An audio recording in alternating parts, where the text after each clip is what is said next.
दोस्तों, क्या आपने कभी महसूस किया है कि जो लोग अच्छे कर्म करते हैं वही ज्यादा परेशान रहते हैं और जो बुरे कर्म करते हैं वो मजे में और खुश नजर आते हैं।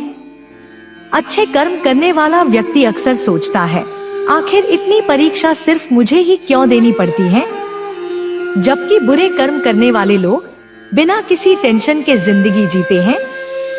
अगर आपके मन में भी ऐसा सवाल आया है तो ये वीडियो आपके लिए है।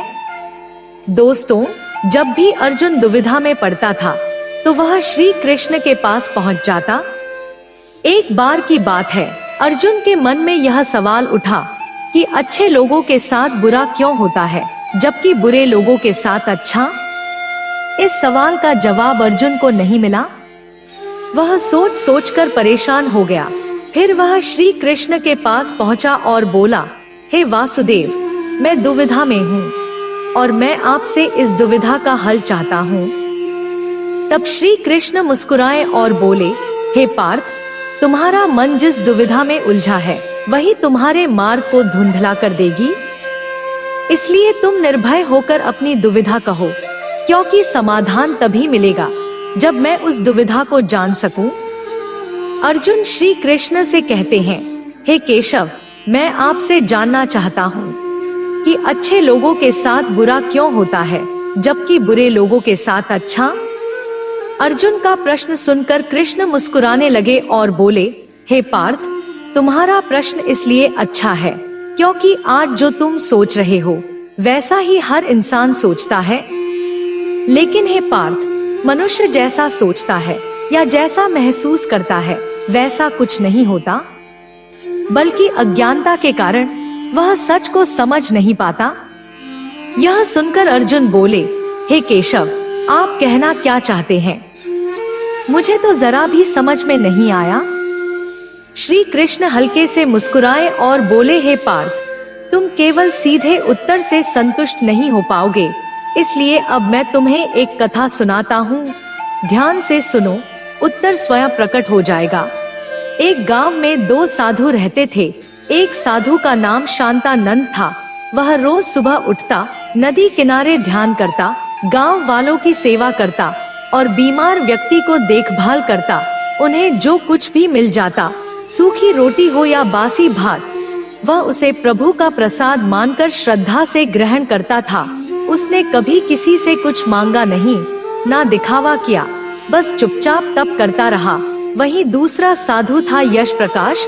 वह भी सुबह जल्दी उठता, पूजा पाठ करता, पर उसके बाद लोगों को भ्रमित करता, उनसे दान लेता, अमीरों को डराकर यज्ञ करवाता और तावीज बेचकर धन इकट्ठा करता।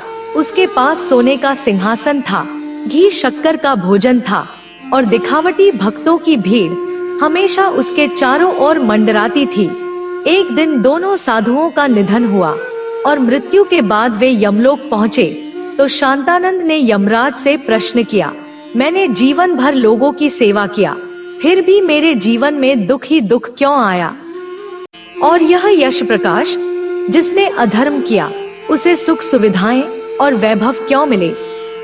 यमराज शांत भाव से मुस्कुराए और बोले, हे शांतानंद, तुम्हारी दृष्टि केवल इस जन्म तक सीमित है, लेकिन कर्मों का लेखा जोखा अनेक जन्मों तक चलता है।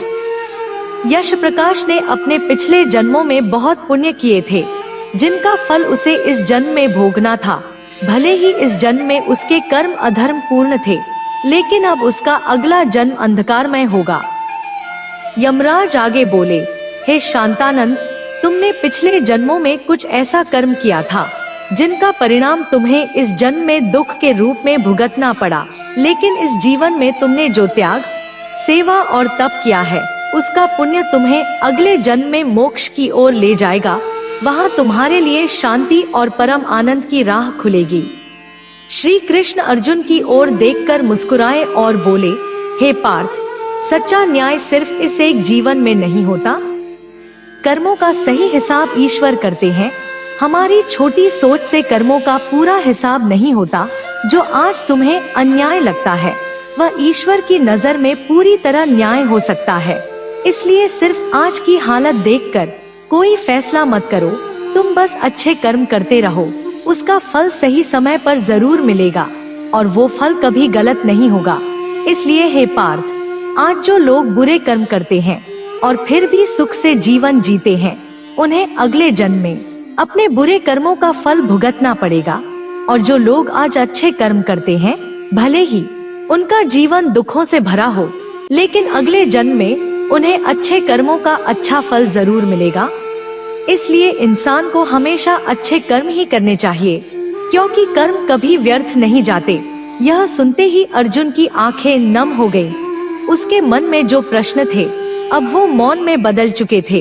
अब वह केवल समर्पण था श्री कृष्ण के शब्दों में और जीवन के सत्य में। दोस्तों, आपने देखा या महसूस किया होगा कि बहुत से मौलाना, साधु या नेता लोगों का शोषण करके धन इकट्ठा करते हैं और ऐशो आराम की जिंदगी जीते हैं। यह उनका बुरा कर्म है, लेकिन श्री कृष्ण के अनुसार ऐसे लोग अपने पिछले जन्म में अच्छे कर्म कर चुके होते हैं, जिसके कारण उन्हें इस जन्म में सुख सुविधाओं का अवसर मिला। परंतु इस जन्म में जो बुरे कर्म कर रहे हैं, उसका फल उन्हें अगले जन्म में भोगना पड़ेगा और वह फल निश्चित रूप से दुखद होगा। इसलिए अगर आप बेरोजगार हैं या मुश्किलों से जूझ रहे हैं, फिर भी इस जीवन में अच्छे कर्म करते हैं, तो अगले जन्म में उसका उत्तम फल जरूर मिलेगा। इसलिए हमेशा अच्छे कर्म करें और बुरे कर्म से बचें। और आप अपनी राय कमेंट में जरूर साझा करें। क्या आज के नेता, मौलाना और साधुओं के कर्म अच्छे हैं या बुरे? यदि वीडियो अच्छा लगा हो तो लाइक शेयर जरूर करें और चैनल सब्सक्राइब नहीं किए हैं तो चैनल को सब्सक्राइब करें। जय श्री कृष्ण।